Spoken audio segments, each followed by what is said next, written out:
you were already sculpting by hand before that. I don't fucking have that kind of skill. But um, what I see, what I see as problems in this medium is a lot of bad lighting and bad composition, bad colors to a certain extent. You can have bad colors and still make something work, you know. But this is just going to be a quick lesson for the benefit of anybody watching YouTube. That's why I turned the music off. Watch YouTube or watch the VOD on here because I'm making a highlight. I want to kind of explain myself a little bit uh, about this process that I've been going through for a little bit here. So we'll bring this back up. I'm gonna shift gears here, and so I have this composition here, okay, and it's I purposely made it a Dutch angle, and as I've been positioning elements and moving stuff around and making sure that everything's just kind of working out. I've been adjusting the camera focal lengths and positioning and things of that nature, just working out this whole thing. So if you're not using a rule of thirds, you need to fucking use a rule of thirds. Okay? It's pretty much something that's well, it's unconscious for me. It's completely unconscious for me. I don't have to think about it.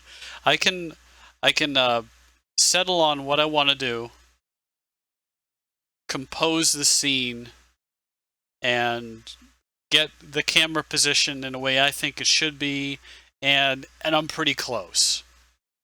Then I'll bring up this rule of thirds, and this'll give me a definitive guide on what's going on. So you know, I got the Dutch angle going on, and what I'm going to get into here is when I originally had this set up. You know, I wasn't able to fit the entire character in here. You know, according to the camera position, how it's zoomed in and stuff like that. So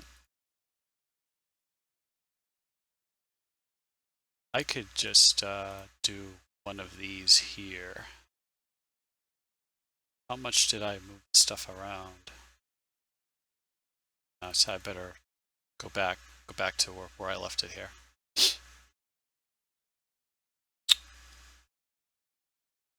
So if we go back to 5.4. So I was working out this whole scene to have this in a 5:4 ratio format. I wanted to do 4:5 so that I could be a little bit tighter in on the model.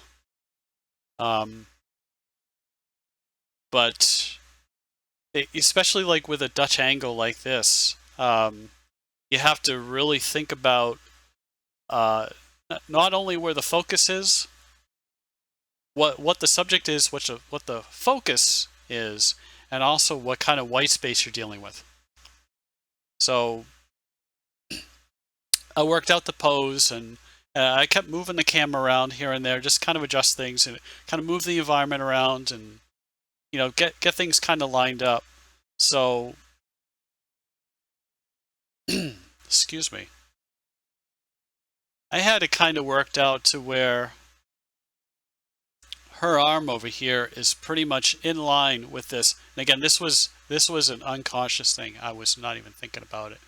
When I just kind of looked at it, I was like, oh, huh, what do you know? It's kind of lined up there.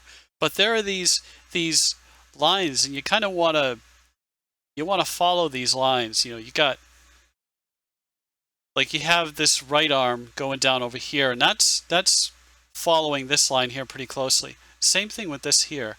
And then you have some nice angles going on here, and you have a nice angle going on here. So you have like straight and an angle, straight and an angle, and they're opposing.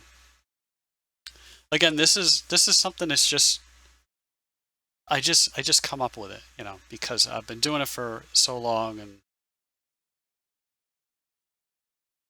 the limitations that I have with the medium I'm working with, you have to sometimes you have to be really creative with how you compose a scene. But we'll move it back to where this was over here. But that's like kind of what I was looking at, is stuff like uh, the the positioning, the angling of the model, as it relates to the camera angle, and how it relates to how the environment is sort of set up. So like right now with this 5.4, I wish I was clearer about this, but like with this 5.4, and I have everything pretty much positioned, and then you just kind of move this over a little bit, and then you have a nice clean arc going around here, right around the shoulders, and then you have a similar one going up around the head. So these are things that if you position the stuff correctly, um, you're gonna have an image that's more pleasing to the eyes. The eyes like patterns. We like patterns and stuff. So, but I moved it back over here because I figured out that I can actually fit the entire figure into the scene using this 4.5 instead of 5.4. It's just a ratio. But see, it fits. But what this does, this is another thing right here. White space. There's a lot of white space here, and there's some more white space over here. There's a little bit over here. There's some, but there are enough elements here that kind of keeps things busy. Same here, same here. But your main focus is still right down the center. Okay. So, and although the head's a little bit off to the right, it's still in the center box. So you want that left hip to be right over here, somewhere in here. Ideally, you kind of like want it in here where I'm circling, and the head to be over here. But you know, and I can zoom in and do that. But then now that she's taken up the whole thing, I really wanted to do a 4.5 here. But white space is okay in certain circumstances. This feels, everything's angled to the right. You have white space on the right. So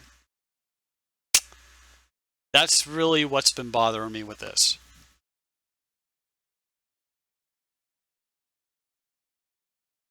But since I figured out I can actually do 4.5, it minimizes the white space.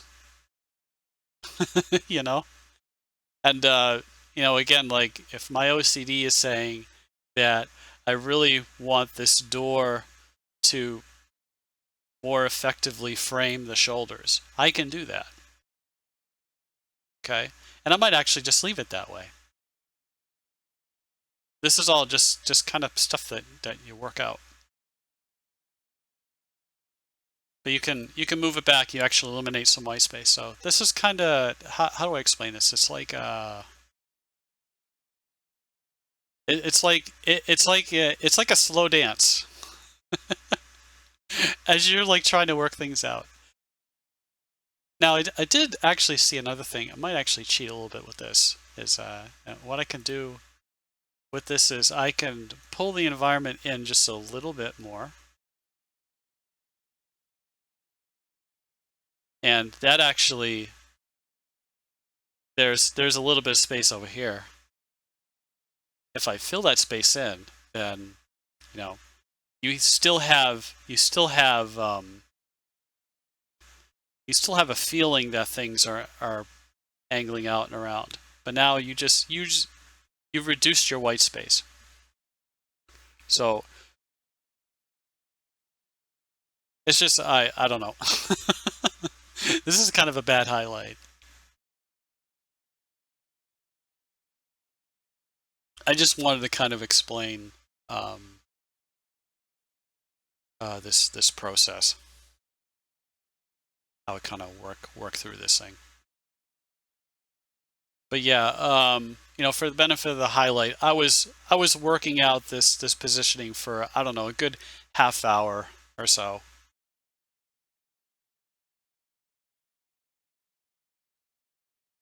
Yeah, my OCD is still saying I want to move her over a little bit, but then it kind of throws this off here. See, you have to find a balance. That's the thing. But the bottom line with this is there's some really bad compositional detail out there, and if you actually study photography, you'll learn this stuff, and it won't take very long. I would rather see a scene that's composed well than something that looks awesomely constructed and has bad lighting and like bad camera work, you know. But that's just me. Let's see. Yeah, I think that's about it. I think so. I don't know what it is. I just kind of popped in my head. It's like, I need to make a highlight out of this. I want to kind of explain myself what I'm thinking about when I'm composing this stuff. So, and if that makes any sense to people, helps them out, then that's great.